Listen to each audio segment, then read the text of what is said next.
Guys, today we are going to talk about some of the things that are going to lead us to the Civil War. There were lots of compromises that were made to try to keep us out of war, but they're not going to work. And we're going to talk about some other things that also help to um, create some tension within our country that's going to lead us to the war.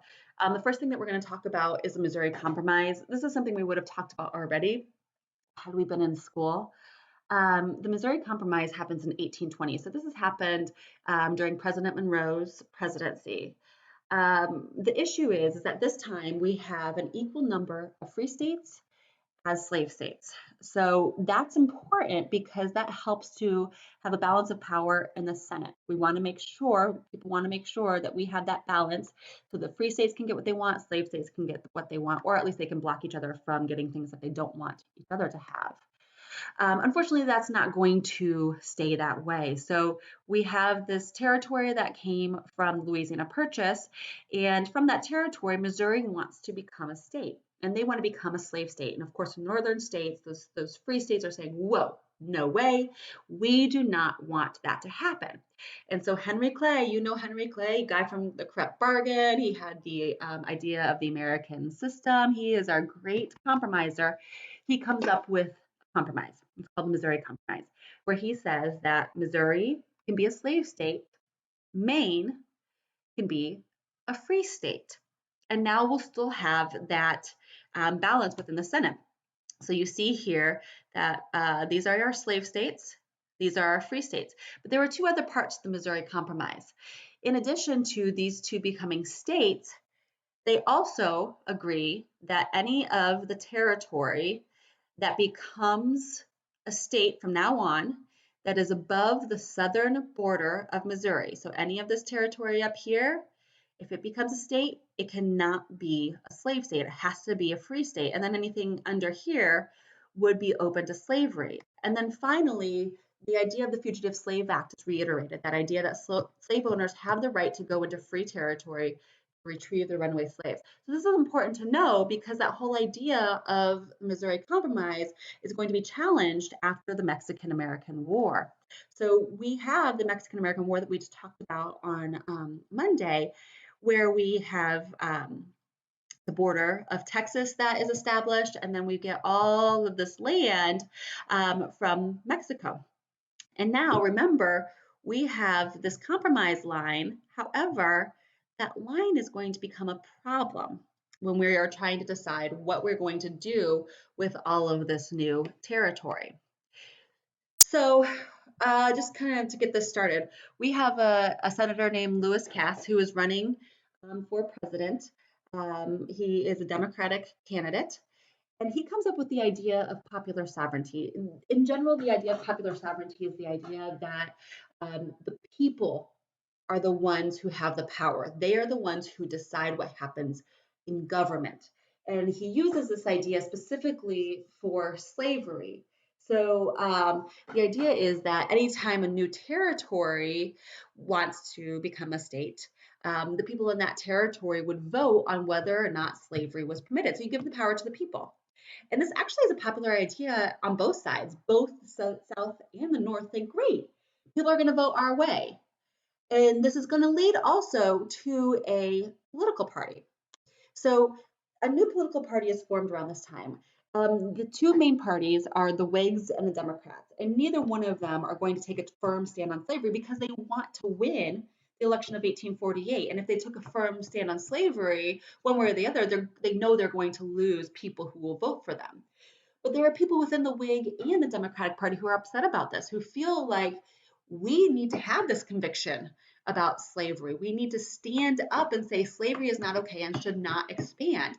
And so they create their own party called the Free Soil Party.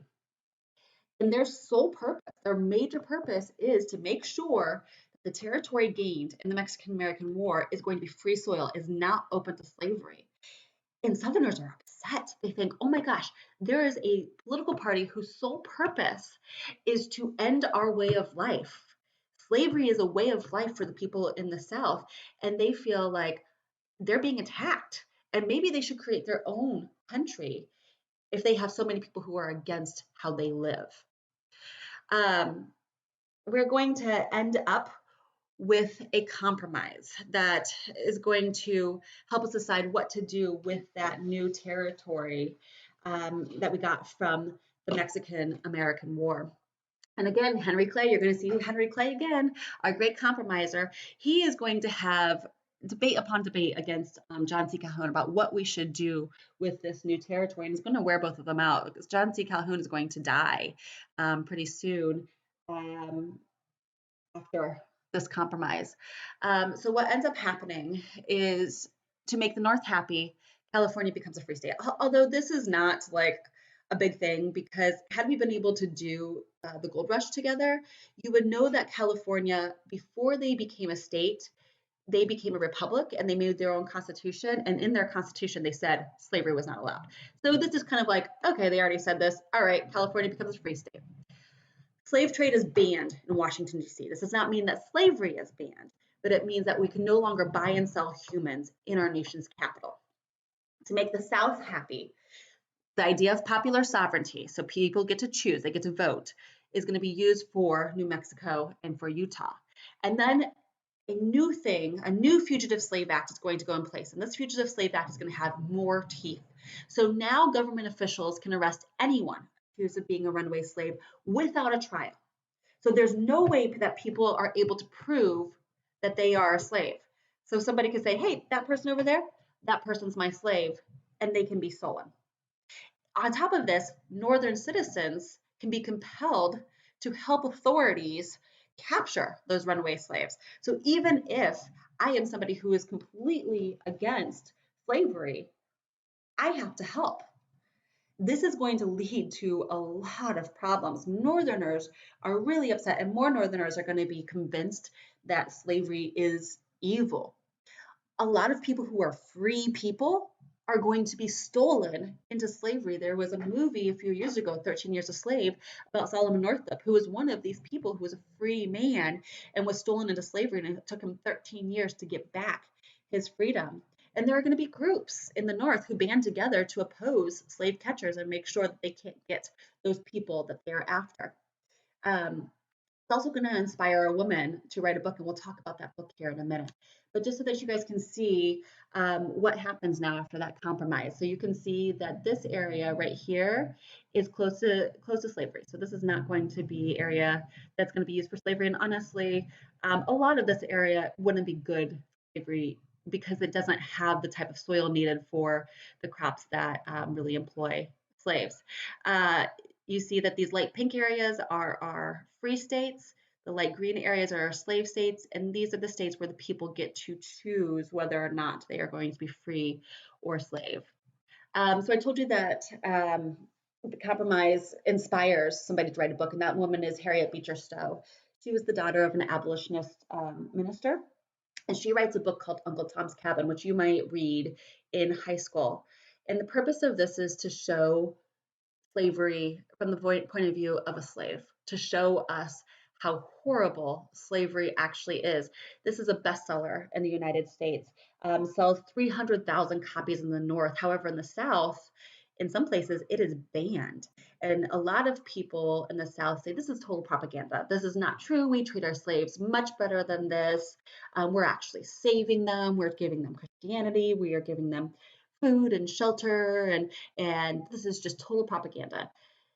It's going to really inspire a lot of people in the North. A lot of people were against slavery for political reasons. They didn't want the South to have more power. However, this is going to show people that this is a human problem, that these are human beings that are being put in these conditions and are being treated horribly. And so it'll inspire more people to want to be a part of that abolitionist movement. It's also going to sell a lot of copies, even more copies in Great Britain. Great Britain has abolished slavery, and a lot of the citizens in Great Britain are against slavery. And Queen Victoria read this book and cried when she read this book. The idea of slavery in the Civil War is going to keep the British away. They will not help the South because they will not help them to keep slavery in place. Had slavery not been an issue, they might have come and helped the South. The last thing we're going to talk about for this part of the video is the Kansas-Nebraska Act. So we have the Kansas, Nebraska territories that we want to organize. And there's a guy named Stephen Douglas. His nickname is the Little Giant. So he's a little guy, but he is powerful. He's a great speaker. He is a senator in Illinois, and he wants to build a railroad that's going to have a terminal in Chicago. But this can't happen without organizing Kansas and Nebraska. And Southerners say, whoa, whoa, whoa, whoa, whoa, that area is not allowed to have slavery. We're not sure we want this to happen. And so Stephen Douglas proposes, hey, let's use the idea of popular sovereignty in those territories. And so the people in the South are really happy. They think, great, we know slave owners are going to move into this territory and they are going to vote and they're going to make these areas slave states. And Northerners think, whoa, we already had something in place. We have the Missouri Compromise that says where slavery can and can't go, and now you've completely thrown it out of the window.